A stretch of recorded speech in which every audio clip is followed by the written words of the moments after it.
Kerana 2-3 hari sudah, qari dan qari'ah kita menjadi johan tilawah Al-Quran peringkat antarabangsa. Ni kalau Ustaz tak cerita ni mungkin ada yang tahu, mungkin ada yang tak tahu. Dan anak cucu kita confirm mereka tak tahu sebab mereka mungkin tak tengok tilawah Quran. Siapa yang tengok? Kita lah yang tua-tua ni, kita yang berusia ni, kita lah yang rajin tengok tuan-puan. Alhamdulillah. Jadi tuan-puan, tahniah ya kepada qari dan qari'ah kita, dua-duanya johan Melaka. Johan tilawah Al-Quran peringkat antara bangsa. Okey, apa pengajaran besar yang kita boleh dapat? Yang pertama, Ustaz nak cerita pada tuan-puan, yang menang tu qari-qari'ah kita tu bangsa apa? Bahasa Arab ke, bahasa Melayu ke, bangsa lain? Bahasa Melayu, orang Melayu. Kita lah orang Melayu tuan-tuan. Maknanya orang Melayu ni, kita di bahasa Melayu hebat baca Quran. Tapi dengan syarat kena belajar lah. Dan kalau ditanya pada ustaz-ustazah yang johan tilawah tu, berapa lama mereka belajar? Mereka belajar sejak daripada kecil lagi tilawah Quran ataupun bacaan Quran. Sampailah mereka mahir dan boleh jadi johan tilawah peringkat antarabangsa. Tahniah tuan-puan. Jadi pengajarannya, yang kedua kepada kita tuan-puan, marilah kita ajak. Mungkin kita nak ikut tilawah tak mampu nak ikut dah. Ustaz, nafas saya pendek, saya semput, saya ada penyakit, macam-macam penyakit Ustaz. Ustaz, suara saya tak merdu macam tu Ustaz, suara saya serak-serak basah, macam mana nak masuk tilawah? Maka tuan-puan tak mengapalah, kita tak dapat masuk tilawah tak mengapa. Tapi kita semua ada tak anak cucu? Ada kan? Ada cucu kita, mungkin anak dah besar, cuculah.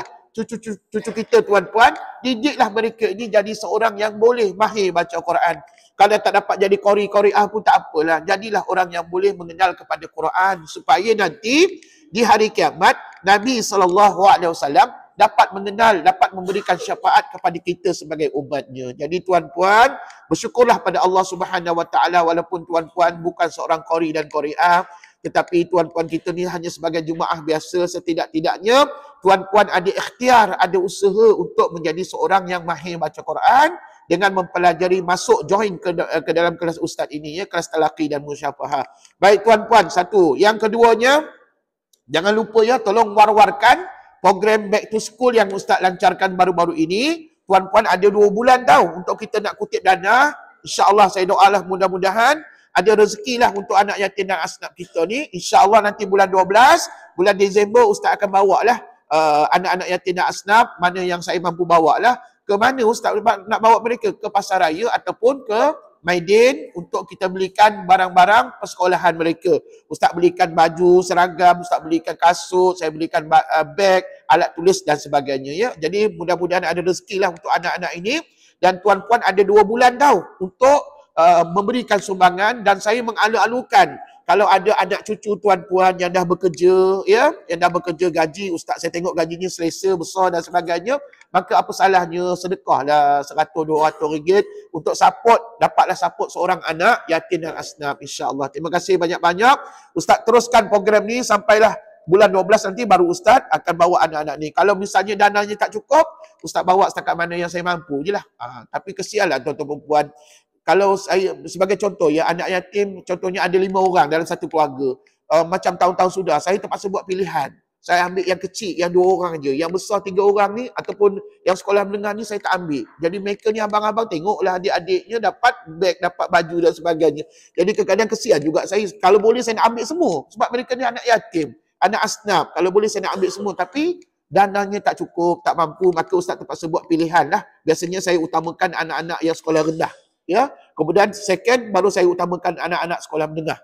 Lepas tu saya tengok bilangan anaknya, kalau terlampau ramai saya ambil mungkin setengah ataupun sebahagian daripada anak-anak tersebut. Tapi kalau boleh, besarlah harapan saya dapat kita bantu semualah anak-anak yatim dan asnaf ya, insya-Allah. Terima kasih atas keprihatinan tuan-puan, dan mudah-mudahan adalah insan-insan di luar sana yang tak ada dalam kelas kita ni yang sudi membantulah golongan anak yatim dan asnaf. Dan mereka ini layak ya, kalau puan-puan niatkan zakat, puan-puan niatkan apa saja niat, layak mereka dapat terima bantuan daripada kita insya-Allah. Baik, seterusnya tuan-puan, pengumuman yang ketiga ataupun perkara yang ketiga Ustaz nak bincangkan hari ini ni berkenaan dengan surah Yasin. Okey, tuan-puan dapat tak nota ni minggu sudah? Majoriti dapatkan, tapi mungkin ada yang tak dapat lagi, nanti saya printkan balik, minggu depan puan-puan akan dapat insya-Allah. Okey tuan-puan, surah Yasin ni merupakan surah yang menjadi kebiasaan kepada kita setiap minggu kita baca, terutamanya malam. Adakah semestinya malam Jumaat je kena baca? Tak semestinya. Tuan-puan, Walaupun surah Yasin ini tidak menjadi amalan kepada Nabi SAW, dia menjadi amalan para sahabat. Itu sebab ada orang kata baca surah Yasin itu bid'ah. Tapi kena ingat, surah Yasin itu bukankah ia sebahagian ayat Quran? Betul? Apakah hukum baca Quran? Sudah. Apa hukum baca Quran? Sunat. Termasuklah membaca surah Yasin, sunatlah. Dan dibaca pada bila-bila masa. Cuma menjadi kebiasaan adat tradisi kita, dibaca setiap malam Jumaat. Betul? Dan tuan-puan tahu ke tidak, apakah fadilat yang besar membaca surah Yasin? Cuba kita tengok nota ustaz ni. Kelebihan fadilat umum. Yang pertama, diampunkan segala dosa oleh Allah Subhanahu Wa Taala. Sudah tentu diampunkan dosa-dosa kita. Yang kedua, mengurangkan kesakitan ketika sakaratul maut. Itu sebab ketika kita berhadapan dengan orang yang nak meninggal ataupun orang yang sedang nazak, maka kita digalakkan antara surah yang dibaca, yang patut dibaca adalah surah Yasin.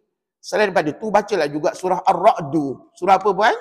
Surah Ar-Ra'du ataupun surah Ar-Ra'ad pun boleh juga dibaca supaya dia permudahkan urusan kepada orang yang sedang menghadapi sakaratul maut. Jadi tuan-puan, pesan pada anak cucu, kalau mak nanti tengah nazak, kalau ayah tengah nazak, kamu bacakanlah setidak-tidaknya surah Yasin ataupun surah Ar-Ra'du. Mudah-mudahan dipermudahkan urusan kita ketika berhadapan dengan sakaratul maut. Yang ketiga, ditunaikan segala hajat. Puan, bukankah surah Yasin ini dikenali sebagai surah yang memenuhi segala hajat? Itu sebab saya selalu dapat permohonan daripada anak murid saya, Ustaz, tolong bacakan Yasin Ustaz, malam Jumaat, Ustaz tolong bacakan Yasin, saya ada hajat Ustaz. Baik tuan-puan, memang betul, surah Yasin lah surah yang terbaik untuk kita baca, ya.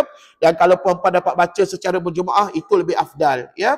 Tapi kan, Ustaz nak tegur sikit ni, kadang-kadang kita ni minta ustaz-ustaz baca, tapi kita sendiri tak baca.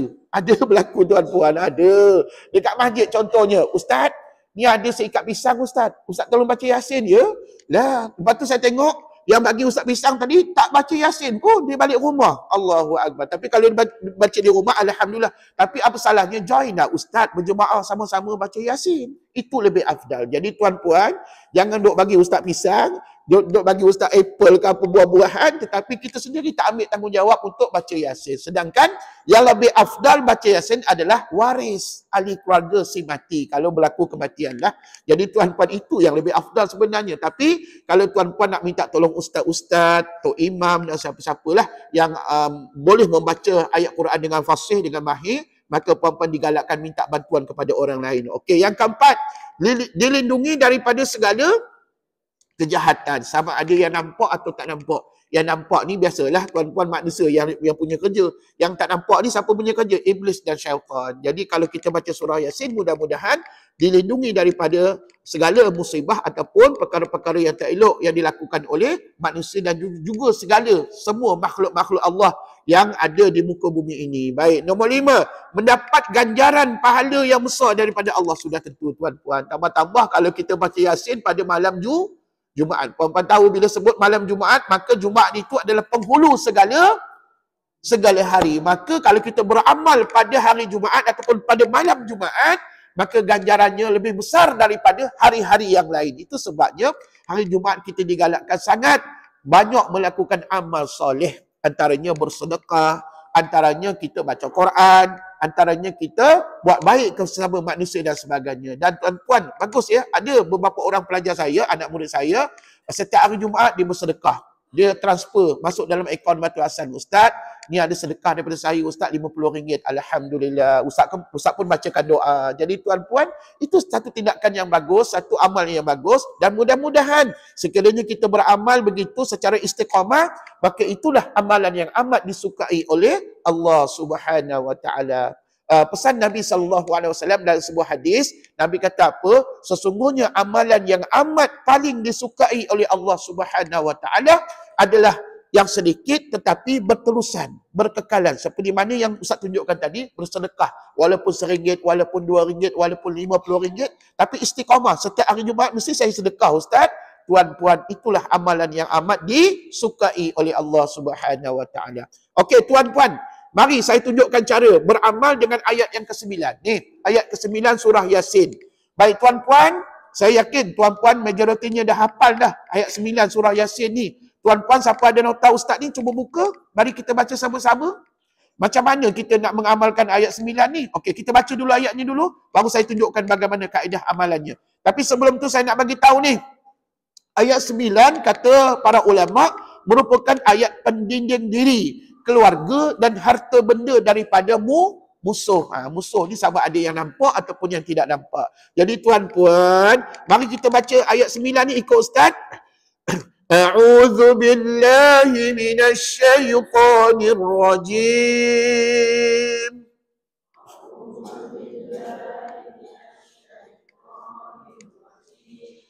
Bismillahirrahmanirrahim.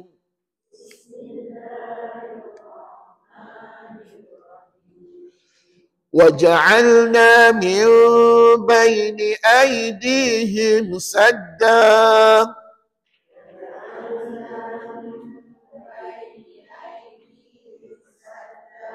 وَمِنْ خَلْفِهِمْ سَدًّا فَأَغْشَيْنَاهُمْ فَهُمْ لَا يُبْصِرُونَ.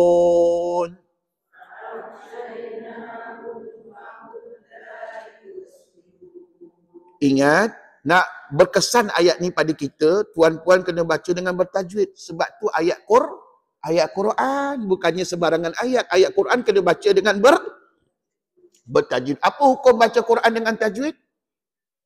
Apalah sunatnya? Wajib. Hukum baca Quran tu sunat. Tapi kalau nak baca dengan bertajwid, hukumnya wajib.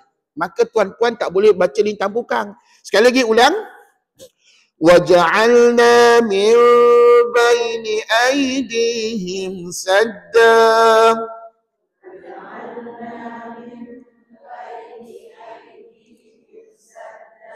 Berhentilah dulu. Berhenti kat situ dulu. Tapi jangan lupa, وَجَعَلْنَا مِنْ بَيْنِ. Hukumnya iklab. Kat situ ada hukum iklab, kena dengunglah dua harakat. Ya. وَمِنْ خَلْفِهِمْ سَدًّا. Boleh berhenti, tak ada masalah. Kalau kita tak cukup nafas, boleh berhenti, ya. فَأَغْشَيْنَاهُمْ فَهُمْ لَا يُبْصِرُونَ.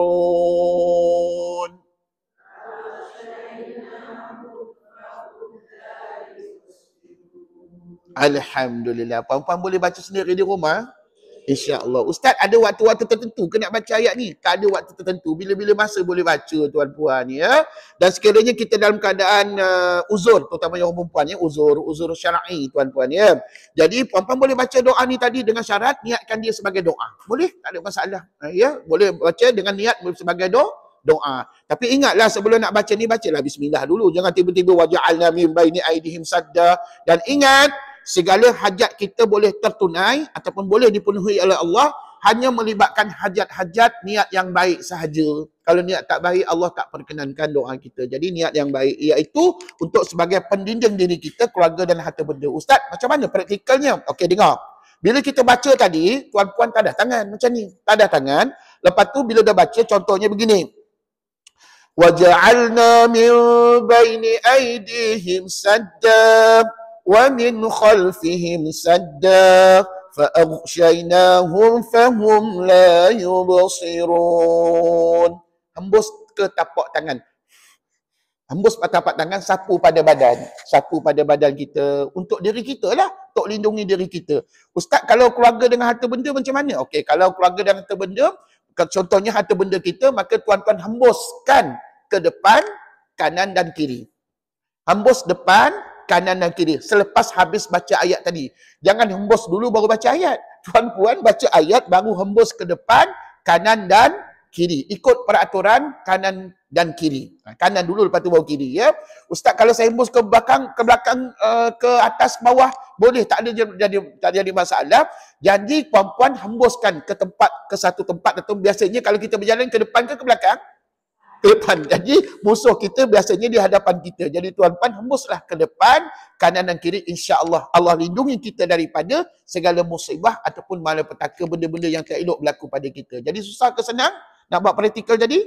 Senang aja. Sekali lagi saya ulang, bila kita baca ayat tadi, habis kita baca dengan bertajwid, dengan bacaan yang tartil, maka tuan hembuskan pada tapak tangan, kedua tapak tangan, dan sapu pada badan dulu untuk lindungi diri kita daripada benda-benda yang tak elok berlaku ataupun sesiapa yang bermusuh dengan kita. Jadi tuan, itu satu. Yang keduanya, Boleh juga dibaca ayat tadi dan hembuskan ke depan, kanan dan kiri untuk melindungi kita daripada segala musibah yang akan berlaku pada kita. Jadi tuan-puan, inilah ikhtiar kita. Apapun yang paling mustahak pesan Tok Guru saya adalah keyakinan kita kepada ayat tadi. Tuan-puan, tak boleh niat selain daripada kepada Allah Subhanahu Wa Taala sahajalah Tuhan yang layak memberikan bantuan. Tuan-puan jangan pula percaya kepada tangkal ke azimat dan sebagainya. Jangan tuan-puan, wa na'udzubillah, ya, takut kita jadi murtad pula. Jadi kita hanya percaya kepada Allah Subhanahu Wa Taala dengan mukjizat Al-Quran, ayat yang dibaca tadi, Allah akan lindungi diri kita, harta benda kita, keluarga kita daripada segala musibah. Itu sajalah untuk hari ini. InsyaAllah akan datang Ustaz cerita pula ayat-ayat yang lain. Tuan-puan, kita belajar ni jangan banyak-banyak. Nanti banyak-banyak satu pun kita tak buat. Tuan-puan cuba amalkan ayat 9 dulu, ya. Nanti minggu depan, minggu satu lagi ke bila-bila masa, Ustaz cerita pula ayat-ayat yang berikutnya pula, ya. InsyaAllah. Terima kasih banyak-banyak. Tapi kena ingat, segala ayat yang kita nak amalkan di sini kena ada peraturan, panduan daripada guru-guru sebagai menghormati ataupun sebagai kita respect kepada ayat itu. Tidak boleh dibaca selalu begitu saja tanpa ada praktikal. Dia kena ada praktikalnya. InsyaAllah. Dah ramai dah ustaz-ustaz, termasuklah saya sendiri, mengamalkan ayat ini. InsyaAllah mudah-mudahan ada kesan pada diri kita. Tapi kena ingat, yakin kepada Allah Subhanahu Wa Taala. Dan tuan-puan jangan mengeluh ataupun jangan pula melatah. Kadang-kadang kita ni melatah. Ustaz, saya dah amal lah Ustaz. Berapa kali pun amal? Bagus sekali. Loh, bagus sekali memanglah tak dapat tuan-puan. Mungkin 2-3 kali. Mungkin masa kita baca yang sekali tadi, tajwidnya lintah bukan. Mungkin tak betul hukum mat dan sebagainya. Mungkin niat kita tak ikhlas. Mungkin tuan-puan kali kedua, kali ketiga baru Allah makbulkan doa kita. Jadi tuan-puan apa pun, marilah sama-sama kita ikhlaskan hati kita. Bacalah ayat itu dengan tartil, dengan bertajwid. Mudah-mudahan akan ada manfaatnya kepada diri kita. InsyaAllah. Amin. Okey, kita teruskan kepada ulang kaji kita. Cukuplah sekadar itu surah Yasin. Nanti akan datang ada lagi ayat yang lain. Banyak lagi kat sini Ustaz tunjuk pada tuan-puan, ya, insya-Allah. Okey, mari kita lihat nota ini tuan-puan. 21 perkara khusus dalam bacaan riwayat Hafs an Asim melalui Tariq Asy-Syatibiyah. Okey, sebenarnya kan nota yang Ustaz bagi ni ada 21 perkara ni. Sebenarnya kebanyakan apa yang kita baca panduan ini di bawah tajuk apa tahu? Bacaan gharib. Bacaan apa? Ada tak Ustaz sebut sebelum ni? Ada, ya. Apa dia bacaan gharib? Bacaan yang jarang dijumpai dalam Al-Quran. Maksudnya bila jarang dijumpai, maknanya banyak ke sikit? Sikit dalam Quran, tak banyak. Ustaz, yang tak banyak itulah yang saya lupa Ustaz. Tuan-puan, selalunya gitulah kita yang tak banyak. Yang sikit itulah kita lupa. Pasal apa? Jarang-jarang kita baca. Jadi ginilah, tujuan tuan-puan beruntunglah tuan-puan berada dalam kelas Ustaz ni. Pasal apa? Akan diingatkan. Apakah bacaan gharib yang seterusnya dalam bacaan Quran kita? Hari ini kita nak pergi poin yang keberapa? Poin yang ke-9. Ya, setakat ini kita dah sampai kepada poin yang ke-8, ya. Perkara yang ke-8, 1 hingga 8 dah settle dah. Sekarang ni saya nak pergi poin yang ke-9. Okey, poin yang ke-9 ni apa tajuknya? Okey, tapi sebelum tu tajuk utama apa yang kita nak bincangkan ini adalah bacaan gharib. Di bawah riwayat Hafs an Asim melalui Tariq Asy-Syatibiyah. Bacaan, sekejap ya. Bacaan gharib mengikut riwayat apa?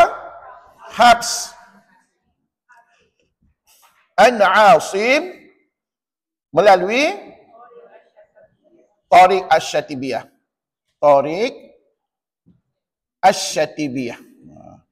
Dan tuan-tuan puan, jangan tidak tahu, ya. Kalau tak ingat nanti kita ulang balik akan datang. Nama yang Ustaz gariskan ini, siapa? Siapakah mereka ini? Hafs, Asim dengan Asy-Syatibiyah. Siapa? Secara umumnya siapa? Mereka inilah ulama-ulama Quran yang hidup pada zaman sahabat-sahabat Nabi. Ustaz soal, Ustaz jawablah Ustaz. Allahu Akbar. Mereka lah ulama Quran, terutamanya Imam Hafs dengan Imam Asim yang hidup pada zaman sahabat-sahabat Nabi. Dia tak hidup pada zaman Rasulullah. Rasulullah ketika itu dah wafat. Maka dilahirkan pada zaman sahabat-sahabat Nabi. Tuan-puan, rasa-rasanya hebat tak orang yang hidup pada zaman sahabat Nabi ni? Hebatlah tuan-puan. Pasal apa? Yang hampir dengan Nabi SAW. Jadi tuan-puan, dan mereka ini dikenali sebagai ulama-ulama Quran. Tapi kalau nak lebih detail, siapakah Imam Hafs? Kita kena jawab begini. Dia ni adalah imam perawi ataupun periwayat. Siapakah Imam Asim? Dia ni adalah imam qiraat. Imam qiraat. Manakala Asy-Syatibi imam tariq. Seperti mana yang Ustaz dah tulis tu, tariq Asy-Syatibiyah. Okey, jadi hari ini kita nak sambung poin yang ke-9. Poin yang ke-9 ini merujuk kepada bacaan apa tahu? Okey, merujuk kepada satu tanda yang disebut sebagai tanda bulat bujur. Meninggi. Pernah dengar tak tanda ni? Pernah dengar tak? Pernahlah Ustaz, macam selalu tak berapa menjawab soalan Ustaz ni. Pernahlah Ustaz di bawah tajuk tanda bacaan. Okey, kalau pernah dengar, apa sebutan nama yang khas bagi dia dalam bahasa tajwidnya? Bahasa Arabnya apa? Tak apalah. Biar Ustaz jawab. As-sifril mustatil qaim. Tu dia. Ikut Ustaz. As-sifril mustatil qaim. Siapa nak tengok nama ni, nak tahu tentang tanda ini, puan-puan refer balik kepada nota ringkas Ustaz berkenaan dengan tanda-tanda bacaan. Ada kat belakang sana. Tuan-puan boleh dapatkan pada admin ya. Jadi tuan-puan, ini nama dalam bahasa tajwidnya. Ulang lagi. As-sifril mustatil qaim. Dalam bahasa kita, tanda bulat bujur meninggi. Bentuknya macam mana puan? Bentuknya macam telur ayam. Macam telur ayam lah. Telur ayam. Bukan telur penyu tuan-puan ya. Kalau telur penyu bentuknya bulat. Macam bola golf. Itu bulat. Bentuknya bola sepak dan sebagainya itu bulat. Nanti macam bola rugby lah. Rugby. Ataupun macam telur ayam, senang cerita. Dan tuan-puan, kata ulama, okey, dekat situ tak ada. Tapi Ustaz masih ingat lagi. Apa yang perlu kita faham tentang tanda ini. Kata ulama, tanda ini hanya terdapat pada huruf alif sahaja. Huruf mad, alif sahaja. Maknanya, tanda ni tak akan ada pada huruf waw, tak ada pada huruf ya. Dia hanya pada huruf alif sahaja. Huruf alif tu huruf apa? Huruf mad lah. Huruf mad ada berapa semua? Tapi, dia layak pada huruf alif sahaja. Nanti dalam Quran, tuan-puan akan nampak beginilah. Macam ni. Letak macam ni. Dan kalau puan nampak pada huruf waw dengan ya, maka itu bukan tanda bulat bujur. Itu tanda bulat kecil. Nanti akan datang kita ulang kaji balik ya. Jadi tuan-puan, poin yang pertama. Poin yang kedua. Hanya terdapat 6 kalimah pada surah tertentu.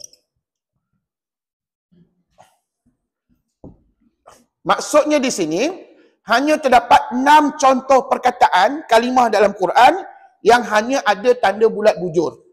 Kalau sebut 6 tu banyak ke sikit? Sikit. Berbanding dengan ayat Quran. Jumlah ayat Quran kita berapa? 6,236 ayat. Tapi tanda ni pada berapa kalimah?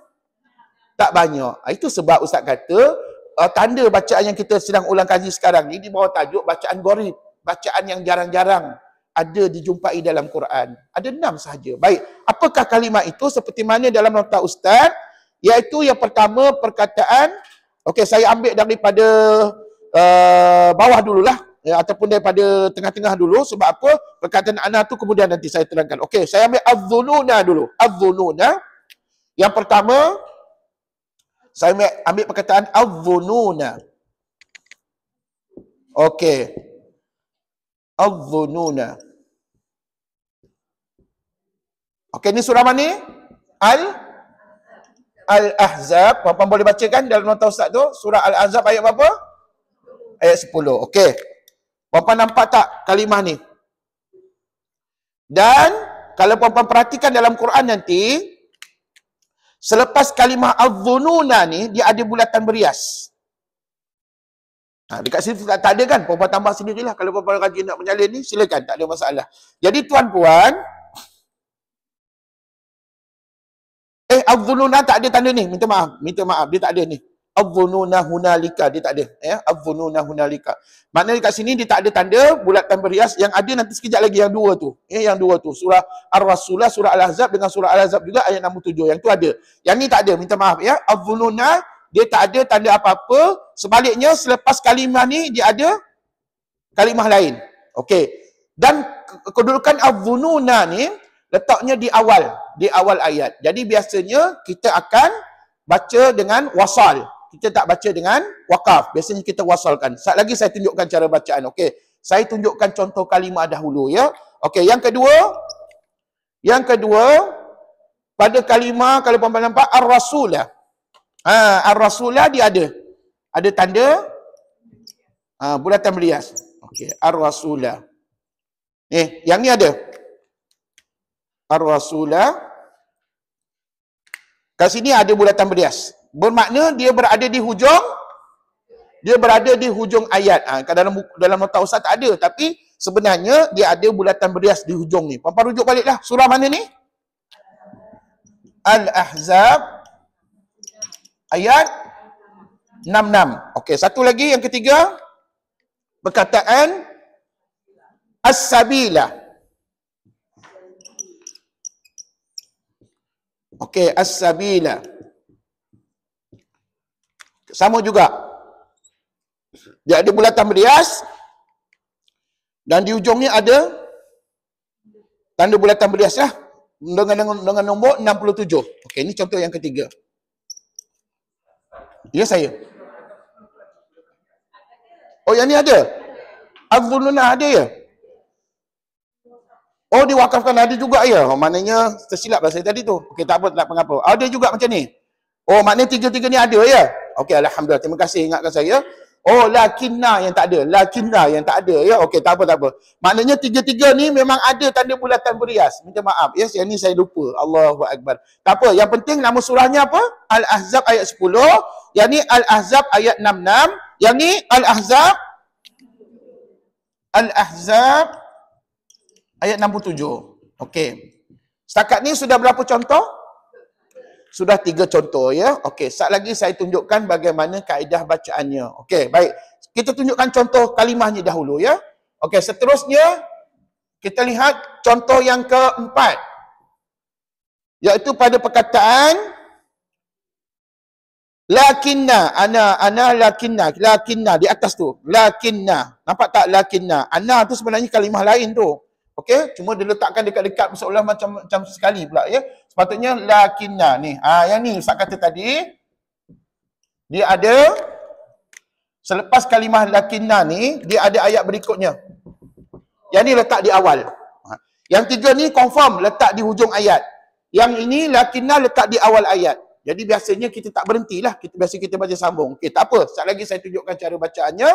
Lakinna ni berada pada surah Al-Kahfi ayat 38. Surah Al-Kahfi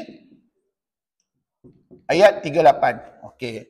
4, 5. Yang kelima perkataan qawarira, surah Al-Insan ayat 15. Ni. Qawarira.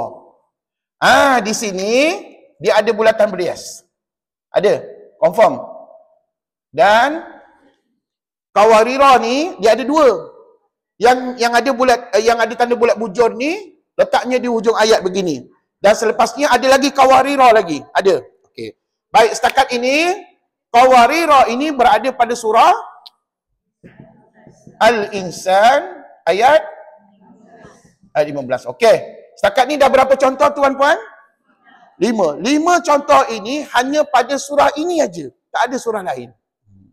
Dan yang terakhir, contoh yang ke-6. Perhatian. Okey. Contoh yang ke-6 pula. Contoh ke-6 kata ulama melibatkan kalimah ana. Kalimah apa? Yang ni kata ulama terdapat merata-rata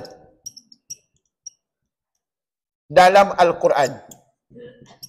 Yang ni merata-rata dalam Quran. Dia tidak tertakluk pada surah tertentu saja. Dia merata-rata dalam Quran. Maknanya, tuan-puan, hanya satu kalimah ini saja yang letaknya merata-rata. Tapi yang 5 tadi, hanya pada surah itu sahaja. Jadi tuan-puan, kesimpulannya, jumlahnya banyak ke sikit? Tak banyak je. Ada 6 je kalimah. Cuma Ustaz nak ingatkan, kalimah ana ni letaknya merata-rata. Satu ni je yang merata-rata. Yang lain semua pada surah tu je. Tuan-puan tak akan jumpa pada surah lain. Okey, jadi bagaimana kaedah bacaannya? Okey, mari saya tunjukkan. Kaedah bacaan. Okey, seperti mana yang ada dalam nota tadi Ustaz? Nota ni kata apa ni? Dibuang alif ketika wasal dan dibaca dengan mad asli ketika wakaf. Maknanya, semua bacaan kita ada 2 kaedah. Cara bacaan Quran kita ada 2 kaedah. Yang pertama wasal, yang kedua wakaf. Wasal tu apa je? Wasal tu sambung ya. Jika tuan-puan mengambil pendekatan sambung bacaan Quran ni, maka perkataan yang Ustaz tunjuk di sini kena baca dengan pendek. Kena baca dengan pendek. Maksudnya dibaca tanpa mad. Maksudnya pendek lah. Contohnya perkataan ini ikut Ustaz. Adh-dhununa. Anna tadi panjang ke pendek? Kalau Ustaz baca adh-dhununa itu panjang. Sekali lagi ulang. Adh-dhununa. Maknanya tuan, andai kata di sini tak nak berhenti, tuan tak nak baca sambung dengan ayat berikutnya, ayat berikut ni tak silap Ustaz, hunalika. Jadi kalau tuan sambung begini ya, adh-dhununa hunalika. Cuba ikut. Hunalika. Tadi baca panjang pendek. Baca pendek. Inilah yang ulama kata kena baca pendek jika kita wasal. Okey, yang keduanya pada perkataan ar-rasulah. Cuba ikut Ustaz. Ar-rasulah. Allah tu panjang pendek. Pendek. Sekiranya nak sambungkan dengan ayat berikutnya. Okey. Setakat ni nombor 2 okey? Okey kan nombor 2 ni? Okey. Okey, nombor 3 ikut. As-sabila. Nampak la tadi? Panjang pendek? Sebab apa pendek je? Sebab kita sambung bacaan. Kita nak sambung dengan ayat berikutnya. Ya, tuan-tuan tengoklah nanti dalam Quran ayat berikutnya apa. Jadi kalau kita sambung dengan ayat berikutnya, la ni tuan-puan kena baca pendek. Dengar. As-sabila. Okey, setakat 3 kalimah ni okey. Okey, dan ingat apa yang Ustaz ajar sekarang ni adalah keadaan bacaan wasal. Ya, wasal. Okey, yang ni pula. Lakinna. Sebut. Sama juga. Tadi kita baca pendek je. Okey, seterusnya. Qawarira. Maka ra juga dibaca dengan pendek. Lagi satu last. Ana. Panjang pendek. Jangan baca ana 2 harakat, tak boleh. Kena baca gini. Ana. Pendek. Maknanya ni dibaca dengan pendek. Sekiranya tuan-puan membawakan bacaan wasal. Tetapi kena ingat, ada kalanya kalimah-kalimah yang Ustaz tunjuk ini berada di hujung ayat. Contohnya yang ini. Kan di hujung ayat. Mana kita tahu hujung ayat? Ada tanda bulatan berhias kat hujung ni. Maka biasanya kita berhenti Ustaz. Maka lagipun Ustaz, nafas kami pendek, tak cukup nafas. Maka kami berhentilah kat sini. Jadi kata ulama, sekiranya kamu berhenti ataupun wakaf pada kalimah itu, sekiranya kita wakaf, maka di sinilah kata ulama, kamu kena baca dibaca dengan mad asli. Bila sebut mad asli berapa harakat? 2 harakat. Mari ikut Ustaz. Tadi kita baca adh-dhununa. Kalau wakaf 2 harakat. Jangan tak sempat kira 2 harakat. Tengok ni. Adh-dhununa. Bagus. Kalau ar-rasulah jadi rasulah. Mad apa yang dibaca tadi? Mad asli. Jangan duk fikir mad lain. Ingat aja mad asli 2 harakat. Nombor 3 as-sabila. Kalau wakaf Ui, pandai. Nombor 4, lakinna. Kalau wakaf? Pandai. Qawarira. Kalau wakaf? Ui, pandai. Ana, kalau wakaf? Boleh mengajar anak cucu di rumah. Alhamdulillah. Tapi bab ini je boleh mengajar. Bab lain belum tentu boleh lagi. Bapak kena belajar lagi lah dengan ustaz ya, insya-Allah. Jadi tuan-puan, senang tak praktikalnya? Senang tak? Senanglah ustaz. Kalau wasal baca pendek, kalau wakaf baca panjang. 2 harakat. Panjang tu mad apa? Mad asli. Sekali lagi diulang. Saya nak dengar semua bacaan ini dibaca dengan wasal. Okey, jadi semua puan-puan tunjukkan sekali lagi pada ustaz. 1, 2, mula baca. Kenapa panjang pula? Adh-dhununa. Sebut. Sekejap, ustaz kena pegang rotan dulu. Tuan-puan, kena baca dengan wasal. Maknanya na tu baca pendek. Adh-dhununa. Nombor 2. Nombor 3. Nombor 4. Nombor 5. Nombor 6. Dah, stop. Itulah kaedah bacaan ketika wasal. Tapi andai kata puan nak pilih wakaf, maka kesemua bacaan tadi kena baca 2 harakat. Cuba tunjuk pada ustaz. Nombor 1. Nah. Nombor 2. Ar-rasu. Nombor 3. As-sabi. Nombor 4. Lakinna. Nombor 5. Qawarira. Nombor 6. Alhamdulillah. Inilah kaedah bacaannya. Tuan-puan, saya yakin kalau tuan-puan selalu diperingatkan dengan kaedah ini, lama-lama kita faham.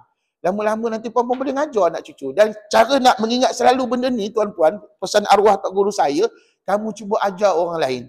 Kamu cuba ajar orang lain, terutamanya ahli keluarga kita. Mudah-mudahan benda tu akan mengingatkan kamu kepada kaedah bacaannya. Dan tuan-puan, untuk kalimah ana ustaz tak ada contoh ke? Okey, contohnya paling senang surah Al-Kafirun. Wala surah Al-Kafirun. Al-Kafirun. Wala ana'a. Betul? Ayat 4 tak silap ustaz. Wala ana'a. Okey.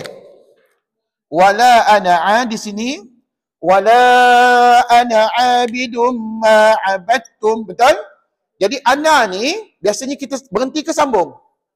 Sambung. Maka ana tu kena baca pendek. Ikut. Wala ana abidum ma abadtum.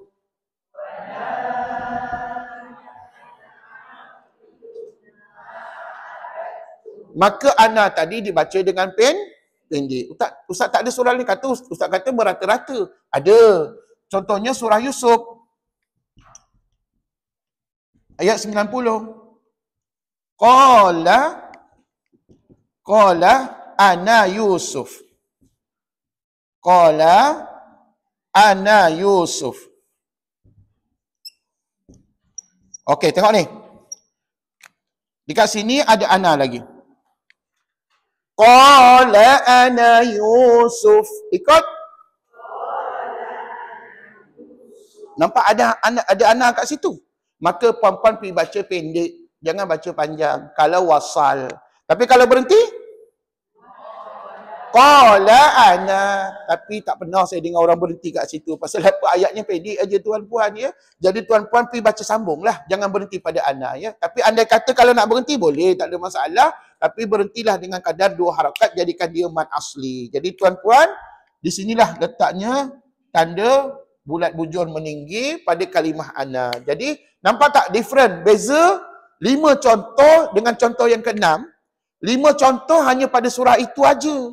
Tapi contoh yang ke-6 merata-rata dalam Quran. Maybe tuan akan jumpa dalam surah Al-Baqarah, surah An-Nisa dan sebagainya. Kalimah ana ya merata-rata dalam Quran. Okey, setakat ni tanda ataupun bacaan ghorid yang ke-9 ni faham ke tidak?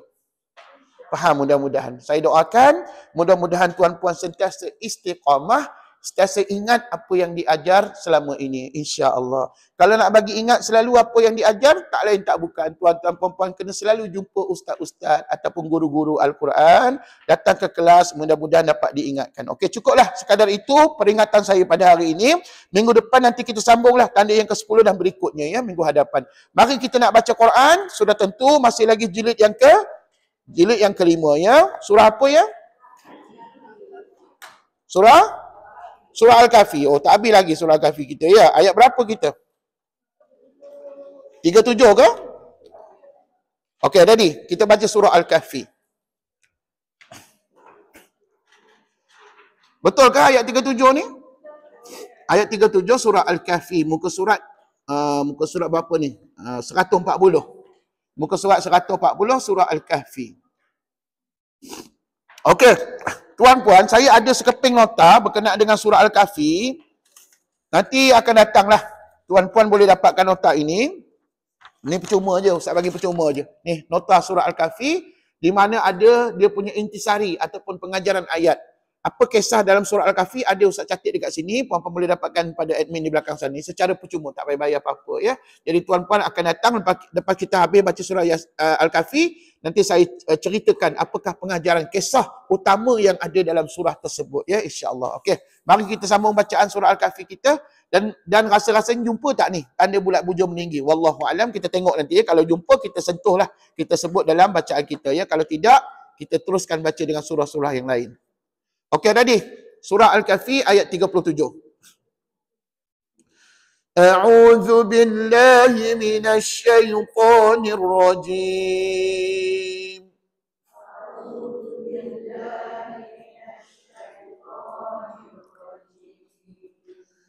Bismillahirrahmanirrahim.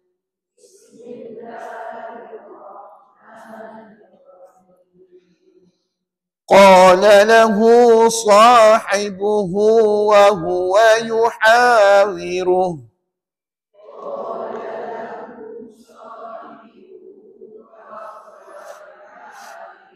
Okey, berhenti kat situ ya. Wa huwa yuhawiruhu akafarta billadhi khalaqaka min turab.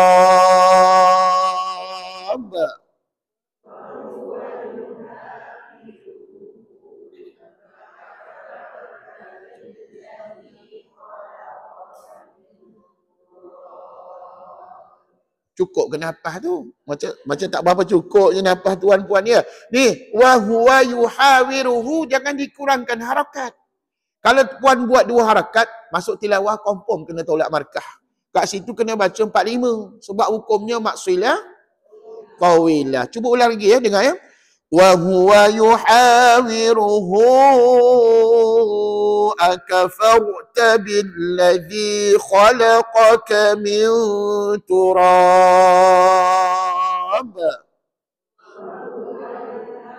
wiruhu akafarta billadhi khalaqaka min.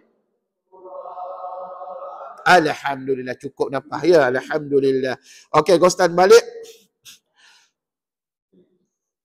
Thumma min nutfatin thumma sawwaka rajula.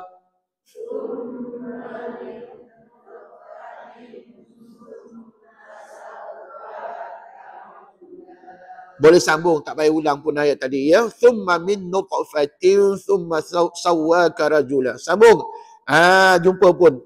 Lakinnahu Allahu Rabbi wa la usyriku bi Rabbi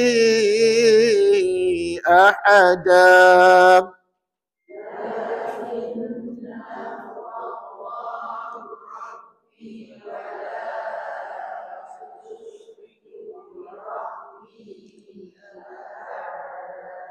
Perasan tak ada lakinna? Bukankah sama seperti mana yang saya tulis kat whiteboard? Contoh nombor berapa? Contoh nombor berapa tu? Nombor 4. Tu nombor 4 lakinna. Surah apa tu? Al-Kahfi ayat 38. Inilah ayat yang kita sedang baca.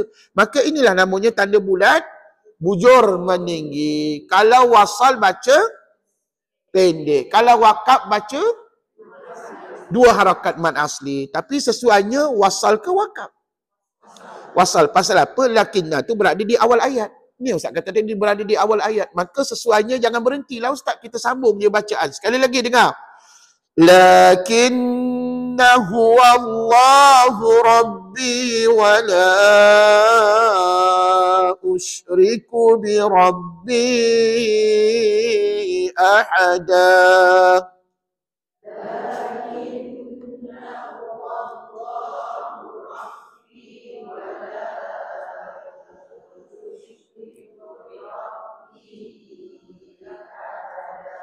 Ingat, kalimah lakinna hanya terdapat pada surah ini saja. Surah apa? Al-Kahfi ayat 38. Surah lain tak akan jumpalah kalimah lakinna. Okey. Tuan-puan lupa pula saya nak baca terjemahan. Okey, ayat 37 tadi, kawannya menegur. Apakah kamu mengkufri? Kawannya siapa tadi? Orang yang beriman ataupun pemuda yang beriman, ya. Dia menegur kawannya yang tidak beriman tadi, yang sombong dengan nikmat yang Allah berikan pada dia. Tuhan yang telah menciptakan kamu daripada tanah, kemudian air mani, lalu dijadikan engkau seorang manusia yang sempurna. Tetapi aku percaya bahawa Allah adalah Tuhanku. Ini pengakuan pemuda yang beriman tadi. Dia beriman kepada Allah. Dan aku tidak akan mempersekutukan Tuhanku dengan sesiapa pun. Sambung. Walaula id dakhalta jannataka qulta ma syaa Allah.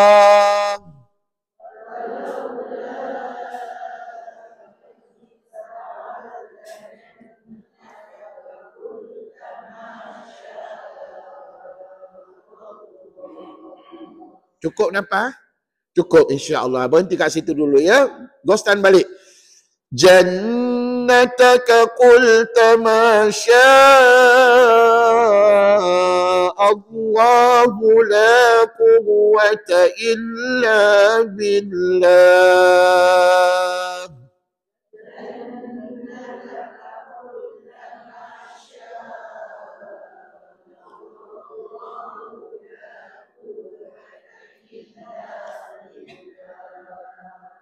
Puan, ada 2 perkataan yang Allah ajar dalam ayat ini kepada kita, iaitu yang pertama masya Allah, yang kedua la quwwata illa billah, ataupun ayat panjangnya la haula wala quwwata illa billah. Tuan-puan tahu tak apa makna ayat tu?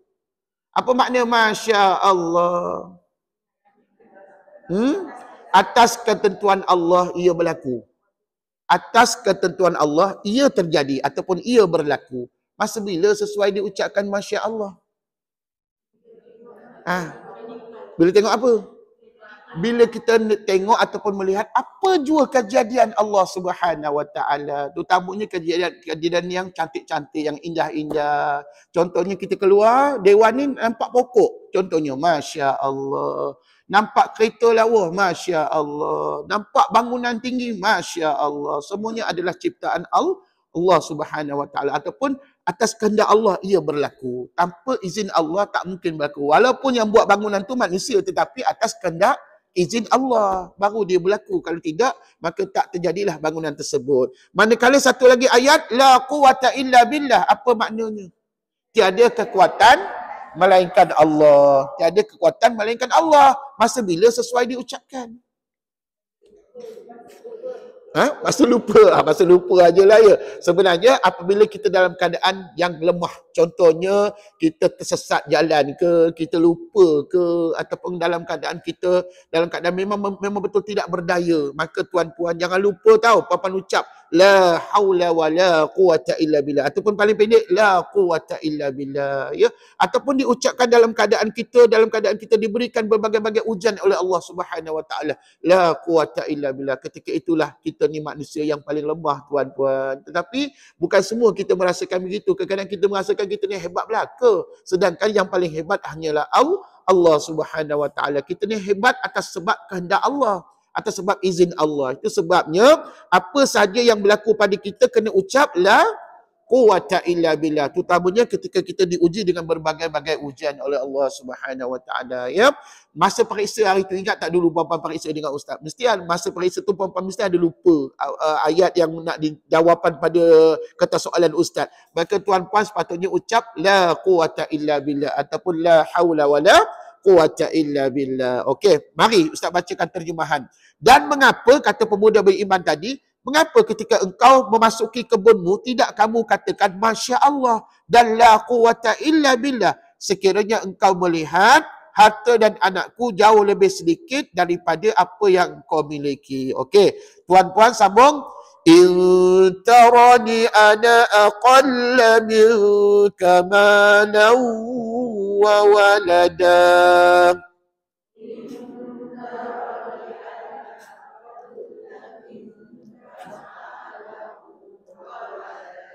Kebetulan ada kalimah ana pada ayat 39 tadi. Kan Ustaz khabar tadi kalimah ana ni merata-rata dalam Quran. Kebetulan jumpa pada surah Al-Kahfi ayat 39. Tuan-puan, sama tak kaedah bacaan macam lakinna tadi? Sama. Dikala wasal baca pen, dikala waqaf baca dua harakat je. Jadi ayat tadi ana tadi lebih sesuai berhenti ke sambung? Sambung. Sekali lagi ulang. In tarani ana aqalla minka malan wa walada.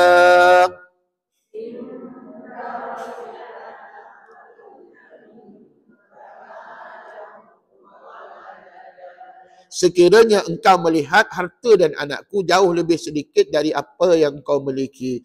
Fa'asa rabbi an yu'tiyani khairan min jannatik.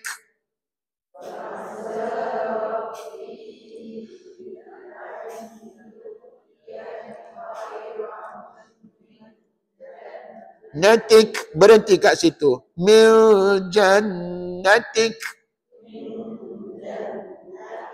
Sambung.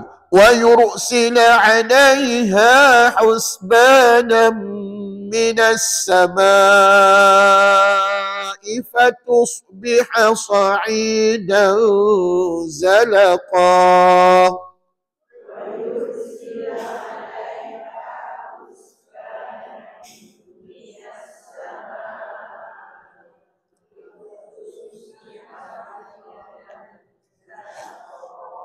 Semoga Tuhanku memberikan aku kebun yang lebih baik daripada kebunmu dan mengirimkan badai dari langit yang akan menghancurkan kebunmu sampai lumat. Itulah doa daripada pemuda beriman kepada sahabatnya yang kafir, yang sombong dengan nikmat Allah tadi. Sambung. أو يصبح ماؤها غورا فلن تستطيع له طلبا.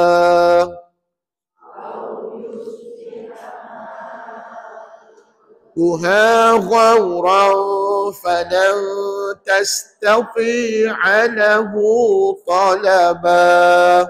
Atau airnya terserap kering sehingga engkau tidak berhasil mendapatkannya. Wa uhita bi thamarihi fa asbaha yuqallibu kaffayhi ala ma anfaqa fiha.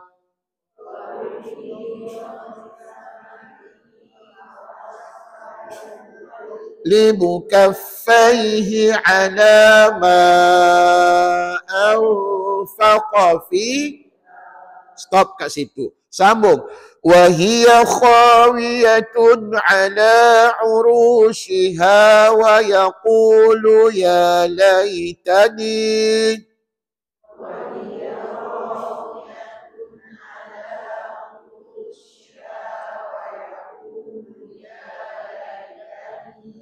ويقول يا ليتني لم أشرك بربي أحدا.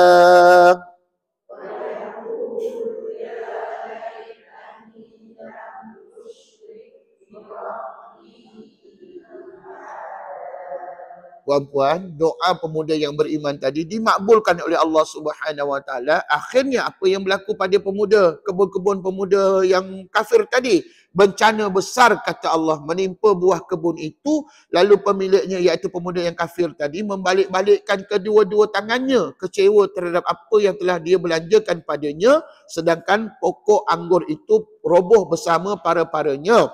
Dengan menyesal dia mengeluh, aduhai sekiranya aku dahulu tidak mempersekutukan Tuhanku dengan sesuatu. Maknanya penyesalan yang dia tidak berguna lagi. Pasal apa? Allah dah murka kepada pemuda yang kafir tadi dengan memusnahkan segala tanamannya ataupun pokok anggurnya. Sambung. Walam takul lahu fi'atun yansurunahu min dunillah.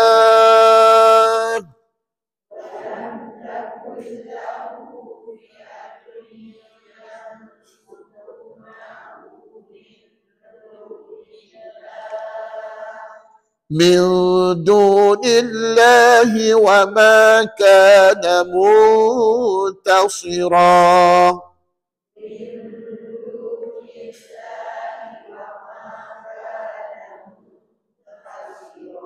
Tiada teman yang membelanya selain daripada Allah, bahkan dia pun tidak dapat membela dirinya sendiri.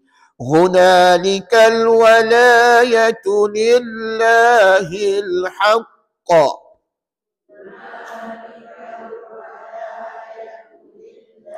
Haqq. Berhenti kat situ. Puan-puan ingat tak apa hukum di hujung tadi? Qalqalah akbar. Dan baru-baru ni tilawah Quran mereka antara masa saya dengar ada qari dan qariah yang membaca qalqalah akbar, tapi bukan surah ni lah, surah lain ya, tapi bacaannya qalqalah akbar. Dan saya perhatikan, saya dengar betul-betul bacaannya begini. Lillahil haqq. Haqq. Dia ada break dahulu sebelum dia bunyikan qa pada sebutan huruf qaf tadi. Dan ingat kenapa kena break? Sebab nak tunjuk sabdu pada huruf qaf. Kalau tuan-puan tak break, contohnya lillahil haqq, contoh begitu, bermakna tuan-puan sudah mengubah tanda sabdu kepada tanda mati. Sedangkan dekat situ hurufnya sabdu, maka kena break lah pada kalimah tersebut. Okey. Sekali lagi, sambung ayat berikutnya. Huwa khairu thawaban wa khairun uqba.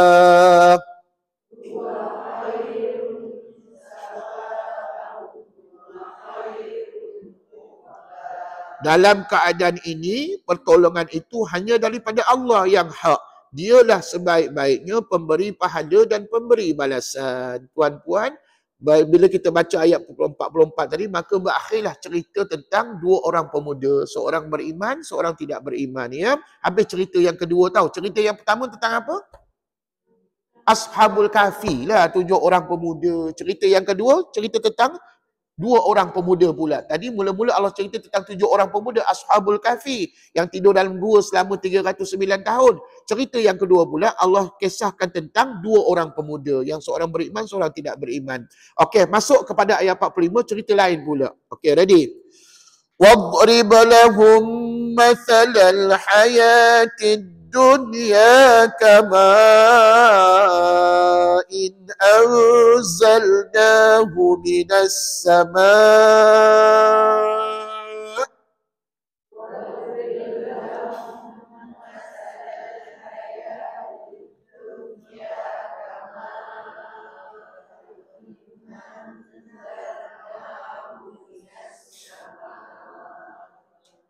Ada cukuplah nafas. Ya, berhenti kat situ tahu. Okey. Dan berikanlah untuk mereka, untuk kita semua ni suatu pengajaran ataupun perumpamaan bahawa kehidupan dunia ini ibarat air hujan yang kami turunkan daripada langit. Okey, sambung sebelah. Fakhtalata bihi nabatul ardh.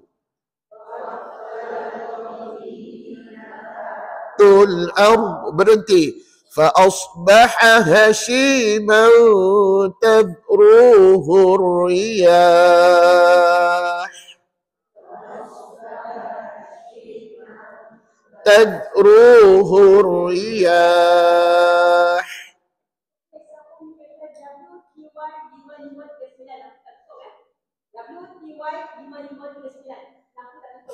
Silakan tutup lampu dulu kan, habis bateri kan. Okey. Kereta warna apa tu? Warna merah. Kereta apa? Proton. Okey, silakan. Siapa punya? Kan ada jemaah lain yang punya. Tak ada. Mungkin orang pergi tandas, jemaah pergi tandas ke, wallahu a'lam. Okey, sambung ayat berikutnya. Wa kana Allahu ala kulli syai'in muqtadira.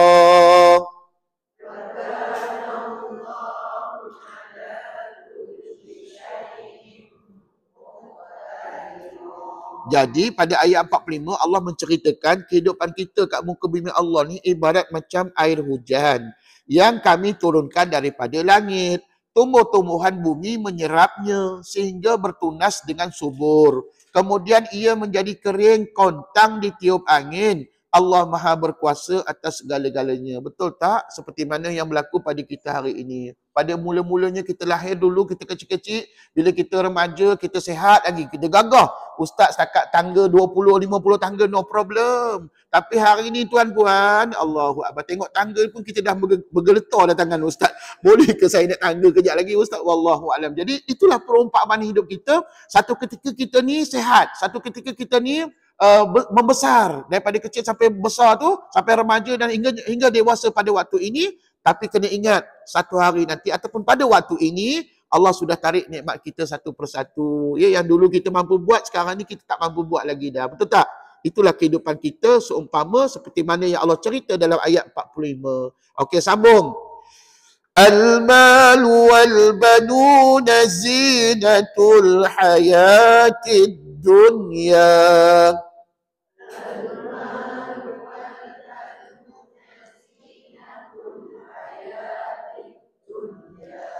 والباقيات الصالحات خير عند ربك ثوابا وخير أملا.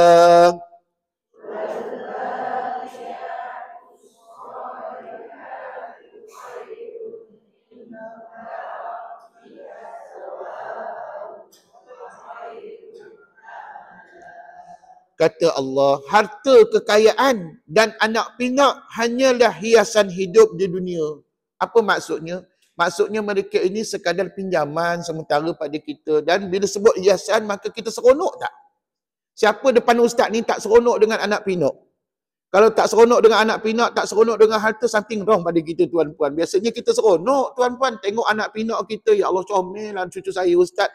Saya ada harta yang banyak, ustaz senang saya nak pergi mana-mana dan sebagainya. Allahu Akbar. Tapi kena ingat kata Allah, sedangkan amal soleh yang abadi itulah yang lebih baik pahalanya serta lebih baik untuk menjadi harapan. Tak ada makna anak comel, cucu comel, harta banyak tapi kita kedekut semasa hidup di muka bumi Allah. Tak nak bantu orang susah, tak nak bersedekah kat masjid, tak nak bersedekah kat surau dan sebagainya.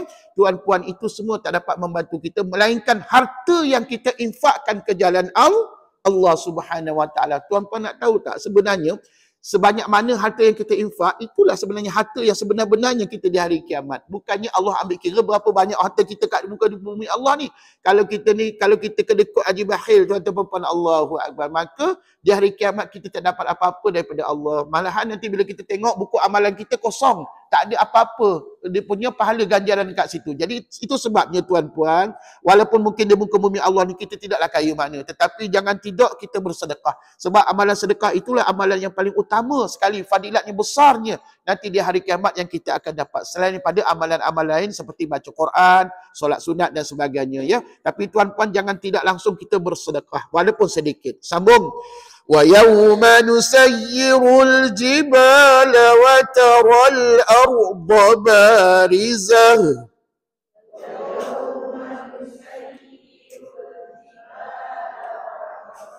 Arda barizah wa hasyarnahum falam nughadir minhum ahada.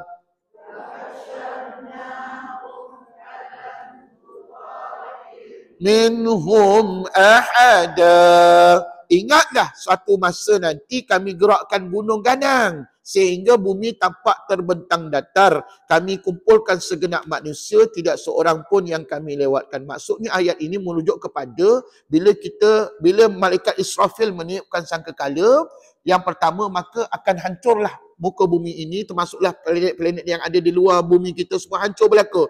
Maka selepas itu sangkakala yang kedua ditiupkan sekali lagi oleh malaikat Israfil, maka ketika itu semua manusia akan dibangkitkan dan dikumpulkan di suatu tempat yang dinamakan padang mahsyar. Dan saya terbaca dalam hadis-hadis Nabi SAW, tuan-puan, padang mahsyar ni macam mana rupanya? Kata Nabi SAW, satu tempat yang mana tidak ada penghujung, tak nampak penghujung. Hari ini padang Arafah yang kita pergi masa musim haji, masa musim umrah dan sebagainya, tuan-puan, ada tak pokok? Ada. Ada tak orang jual aiskrim? Ada, tuan-puan. Ada tak unta dan sebagainya?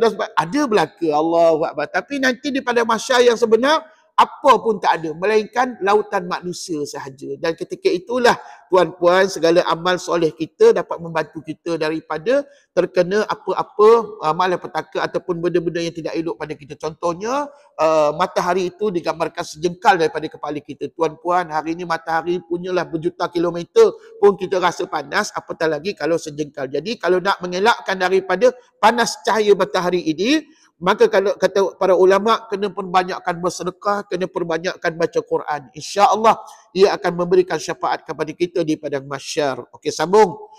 وَعُرِضُوا عَلَى رَبِّكَ صَفًّا لَقَدْ جِئْتُمُونَا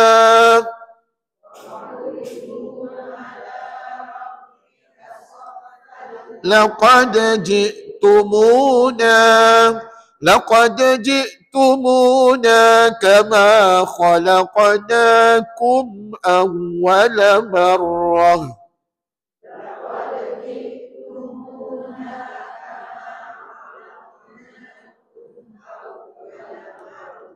بَلْ زَعَمْتُمْ أَنْ لَنْ نَجْعَلَ لَكُمْ مَوْعِدًا.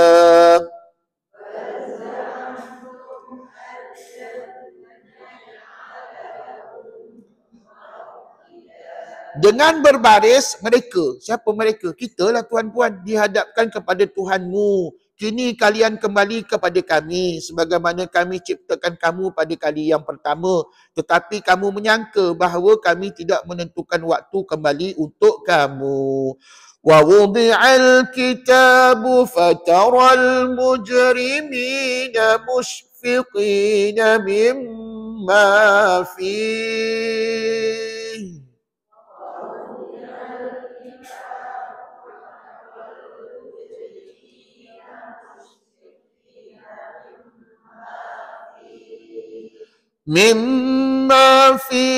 ويقولون يا ويلتنا ما لهذا الكتاب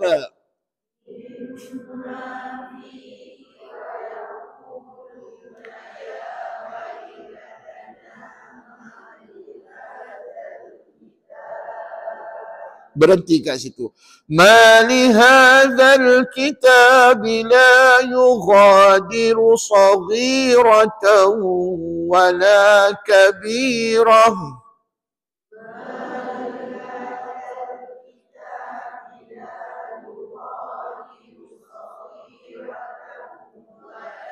Kabirah, berhenti.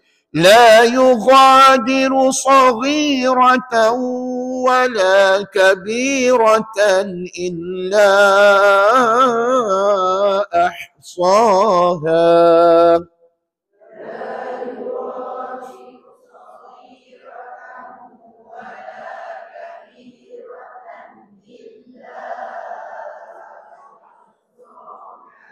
وَوَجَدُوا مَا عَمِلُوا حَاضِرًا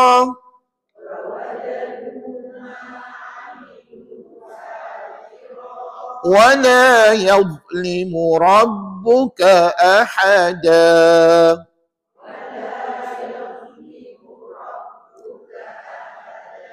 maka engkau akan melihat orang yang berdosa gelisah ketakutan melihat isi catatan. Mereka berkata, aduhai malangnya kami, bagaimana catatan ini tidak meninggalkan baik perbuatan yang kecil maupun yang besar, semuanya dicatat. Segala perbuatan mereka terpampang di hadapannya. Tuhanmu sekali-kali tidak akan menganiaya seorang pun. Tuan-puan, nanti di hari akhirat ada satu golongan, saya terbaca dalam kitab hadis, ada satu golongan manusia yang minta dihidupkan kembali ke muka bumi Allah. Mereka nak minta buat apa tahu? Mereka tak nak minta nak solat balik, mereka tak minta puasa dan sebagainya. Mereka hanya nak minta peluang untuk bersedekah.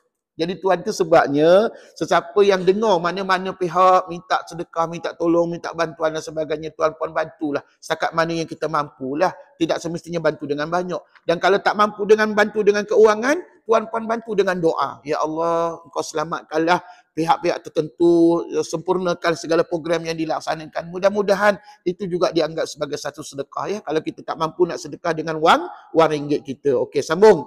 Wa idh qulna lil malaikati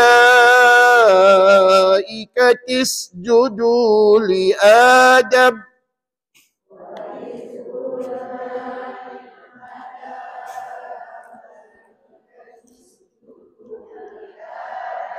فسجدوا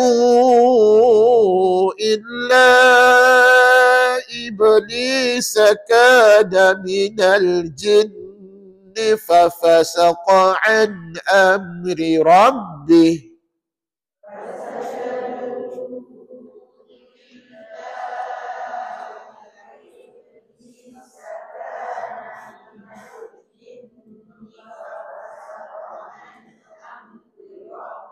berhenti kat situ. Afatattakhidunahu wa dhurriyyatahu awliya'a min duni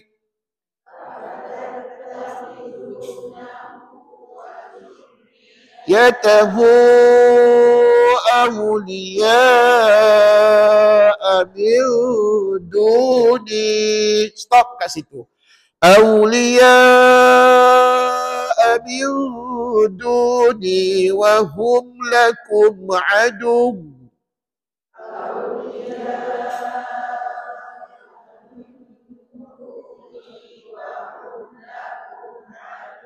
Ingat, perkataan adu tadi nak panjang ke pendek? Pendek, pasal tak cukup syarat untuk jadi hukum mat pada dia. Kalau nak jadi hukum mat, huruf waw tu tak boleh ada sabdu. Ingat tau, huruf waw tak boleh ada sabdu. Kalau ada sabdu, automatik dia tak layak jadi huruf mat, tak jadi hukum mat pada dia. Jadi apa yang patut kami buat Ustaz? Kita beratkan sedikit bacaan pada waw tadi. Tapi tuan-puan kena tahu nak sebut waw guna apa. Apa Ustaz tunjuk ni? Bibir lah, penat Ustaz tunjuk-tunjuk. Ini bibir namanya tuan-puan. Jadi bibir kita sat lagi muncung lah tuan. Tengok. Aduh. Kan muncul bibir Ustaz. Pasal sebutannya memang guna bibir. Kalau puan tak guna bibir sebut waw, memang tak bunyilah huruf waw tuan-puan ya. Okey, cuba ulang balik. Awliya'a min duni wa hum lakum adu.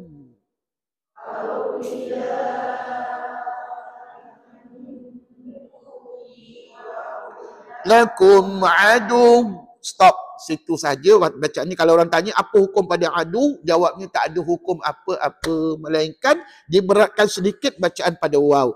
Bi'salil zalimina badala.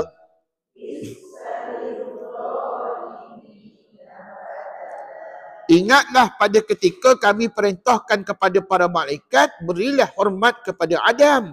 Maka mereka pun memberi hormat kecuali iblis. Dia termasuk golongan jin yang menderhakai perintah Tuhannya. Apakah kamu mengambil syaitan dan keturunannya menjadi pelindung selain daripada aku? Padahal mereka betul-betul musuhmu. Amat buruklah iblis itu sebagai pengganti Allah bagi orang yang zalim. Sambung sebelah. Ma أشهدتهم خلق السماوات والأرض ولا خلق أنفسهم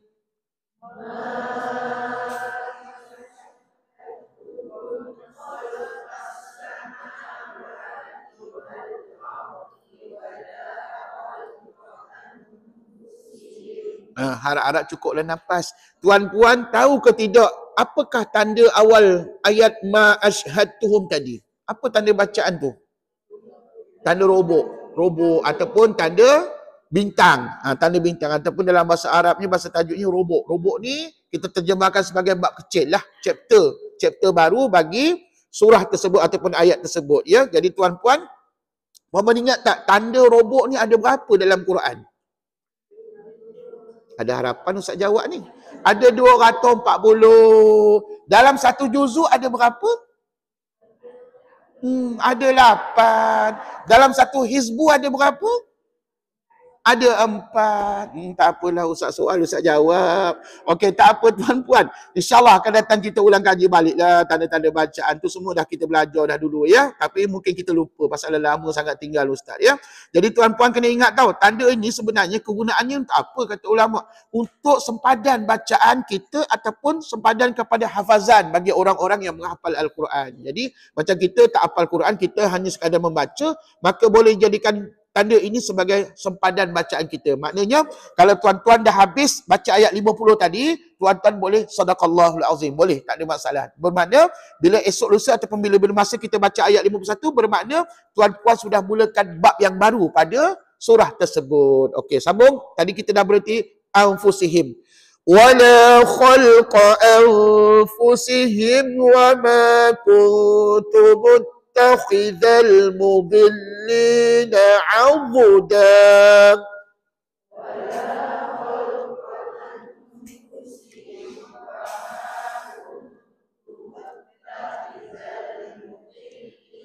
Na'udzuda.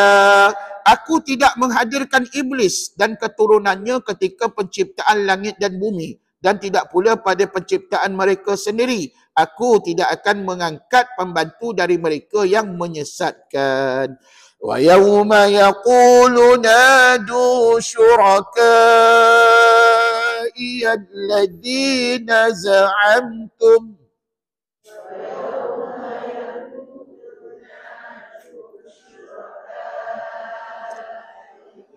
Alladzina za'amtum, berhenti.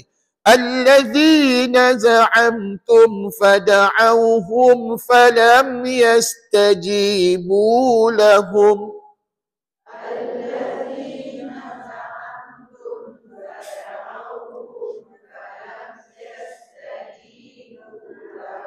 فلم يستجيبوا لهم وجعلنا بينهم موبقا.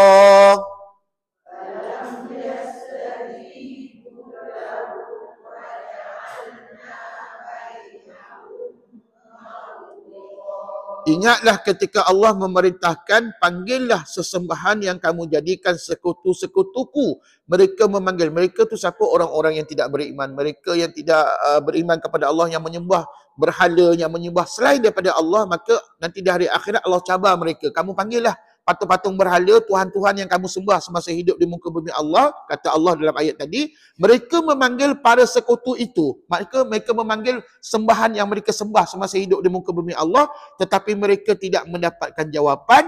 Kami buatkan jurang kebinasaan untuk mereka. Dan puan-puan tahu tak, segala patung-patung berhala yang disembah oleh orang-orang kafir semasa hidup di muka bumi Allah nanti akan dipertontonkan di hadapan mereka, dicampak dalam api neraka sebagai bahan bakar kepada api neraka. Dan ketika itu mereka menyesal, tetapi penyesalannya tiada berguna sebab sudah berada di hari kiamat. Jadi tuan-puan, alhamdulillah. Kita sambung ayat berikutnya. Wara'al mujrimuna an-nar fadhannu annahum muwaqi'uha.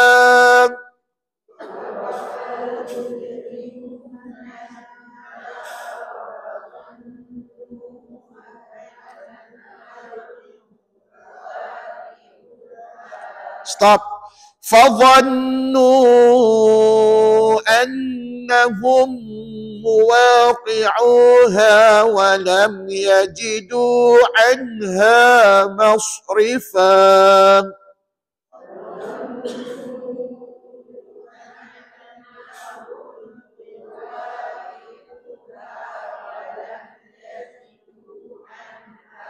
مَصْرِفًا. ketika orang berdosa melihat neraka, sedarlah bahawa mereka akan dijerumuskan, dicampakkan ke dalamnya dan mereka tidak memperolehi jalan keluar. وَلَقَدْ صَرَّفْنَا فِي هَذَا الْقُرْآنِ لِلنَّاسِ مِنْ كُلِّ مَثَلٍ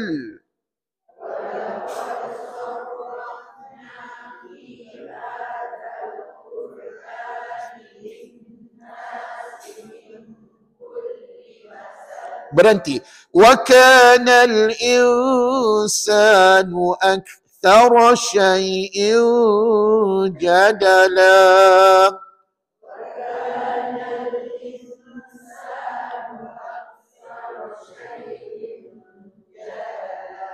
Sudah kami perjelaskan kepada manusia dalam Quran ini segala bentuk perumpamaan. Perumpamaan ini kata ulama pengajaran, kisah-kisah umat-umat yang terdahulu untuk dijadikan panduan hidup kepada umat-umat yang terkini ataupun yang akan datang. Namun manusia adalah makhluk yang paling banyak menyanggah. Kenapa kita paling banyak menyanggah, tuan-puan?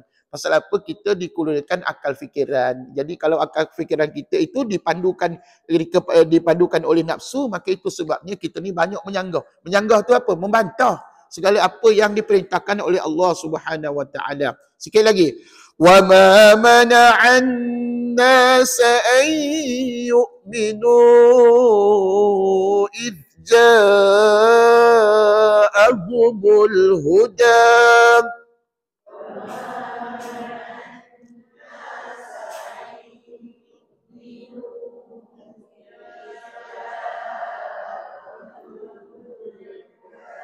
Stop. إِذْ جَاءَهُمُ الْهُدَى وَيَسْتَغْفِرُوا رَبَّهُمْ إِلَّا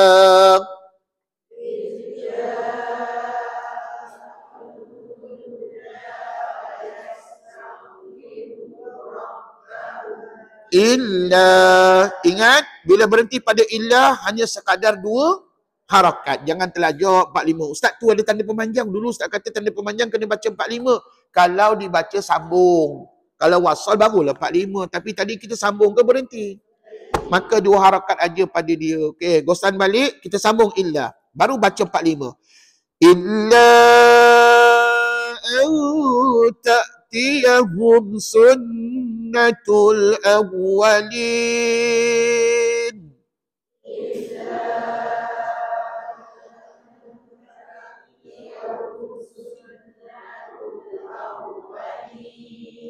Sunnatul awwalina aw ya'tiyahumul azabu qubula. Aw ya'tiyahumul azabu qubula. Tiada alasan buat manusia untuk menolak beriman ketika petunjuk iaitu hidayah datang kepada mereka. Juga tidak ada alasan menolak keampunan kepada Tuhannya kecuali mereka akan ditimpa azab seperti mana yang menimpa orang yang terdahulu atau mereka menerima azab secara terang-terangan. Shadaqallahul azim.